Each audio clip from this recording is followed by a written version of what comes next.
देखो बच्चों, एक बहुत अच्छा क्वेश्चन पूछा गया है ना। बहुत बढ़िया क्वेश्चन है, जेई में पूछा है। ठीक है, ऐसा क्वेश्चन बोलता है ये रिएक्शन है, और सपोज करो रिएक्शन तुम्हारा बैलेंस है ना, और ये कंडीशन दे रखा है, और आपसे ए बटा बी का रेशियो पूछा जा रहा है। ठीक है, देखो तो ये क्या है, minus log minus d A by d T. मतलब ये क्या दे रखा है, तो ये दे रखा है रेट ऑफ डिसएपरियंस, और ए क्या दे रखा है, रेट ऑफ एपेरियंस, है ना। रेट ऑफ रिएक्शन का मतलब क्या होता है, चेंज इन कॉन्सेंट्रेशन बटा change in time into coefficient. Rate of reaction का मतलब क्या होता है, चेंज इन कॉन्सेंट्रेशन बटा change in time into coefficient. Rate of disappearance का मतलब क्या होता है, चेंज इन कॉन्सेंट्रेशन बटा चेंज इन टाइम। यहाँ पे रेट ऑफ रिएक्शन नहीं है क्योंकि यहाँ पे कॉफिशिएंट नहीं दिया हुआ है, मतलब ये रेट ऑफ डिसएपरियंस दिया हुआ है, ये रेट ऑफ एपरियंस दिया हुआ है।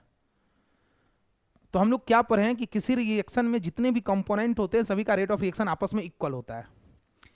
अगर किसी एक कंपोनेंट का डिसएपरियंस दिया हो और दूसरा का रेट ऑफ एपरियंस दिया हो, तो क्या हम लोग डिसएपरियंस एपरियंस में कोई रिलेशन पढ़े हैं? बिल्कुल नहीं पढ़े हैं। यहाँ इस क्वेश्चन में रेट ऑफ डिसएपरियंस और एपरियंस में रिलेशन दिया है। किसी भी रिएक्शन में जितने भी कंपोनेंट होते हैं सभी का रेट आपस में इक्वल होता है। तो अगर किसी क्वेश्चन में रेट ऑफ डिसएपरियंस दिया हो, रेट ऑफ एपरियंस दिया हो, तो रेट कभी कभी क्या होता है, एक का रेट ऑफ डिसएपरियंस दिया रहता है, दूसरा का रेट ऑफ एपरियंस निकालना होता है। तो उस तरह के क्वेश्चन में हम रेट ऑफ डिसएपरियंस और एपरियंस में डायरेक्ट रिलेशन नहीं लगा सकते हैं। रिलेशन किस में लगाना है, रेट ऑफ रिएक्शन में रिलेशन लगाना है। तो इसका जब रेट ऑफ रिएक्शन अगर आप लिखोगे, तो इसका रेट ऑफ रिएक्शन लिखोगे तो क्या होगा बताओ। तो रेट ऑफ रिएक्शन का मतलब क्या होता है, रिएक्टेंट है तो माइनस लगाएंगे change in concentration of A बटा change in time into coefficient. इसका लिखोगे तो क्या हो जाएगा, change in concentration of B बटा change in time into coefficient. अब हम क्या करेंगे, दोनों साइड लॉग लगा देते हैं ना। तो लॉग लगा देंगे तो क्या हो जाएगा, लॉग माइनस डी ए बटा a d t is equal to, क्योंकि यहाँ पे लॉग में रिलेशन दिया हुआ है, क्या लगा देंगे यहाँ पे, लॉग प्लस डी वी बटा डी टी।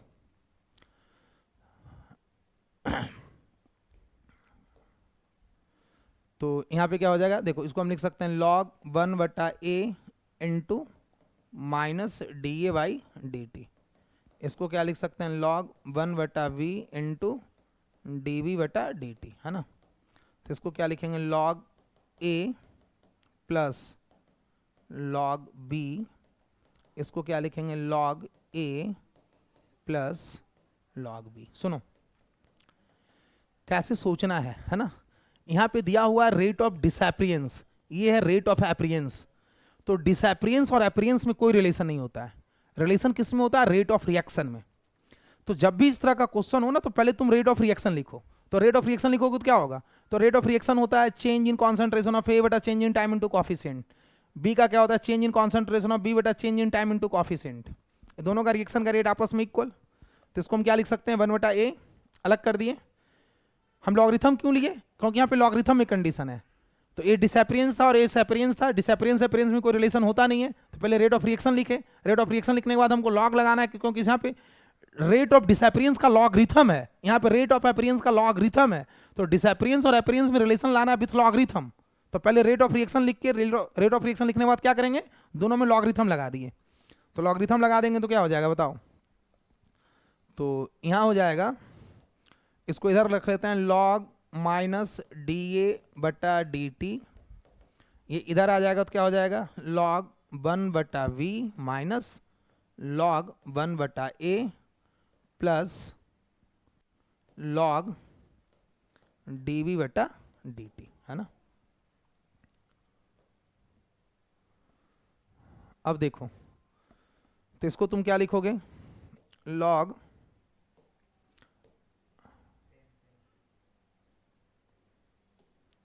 अब लिखोगे तुम log minus d A by d t is equal to log A बटा बी, है ना।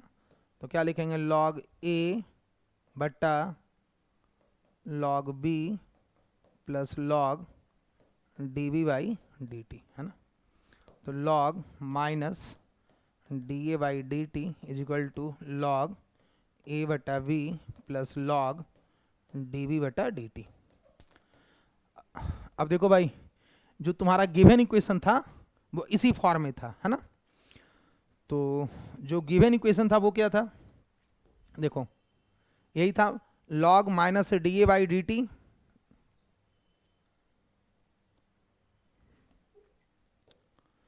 देखो क्या था, log minus d A by d t is equal to log d v by d t plus 0.301, है ना। तो इस इक्वेशन में लाकर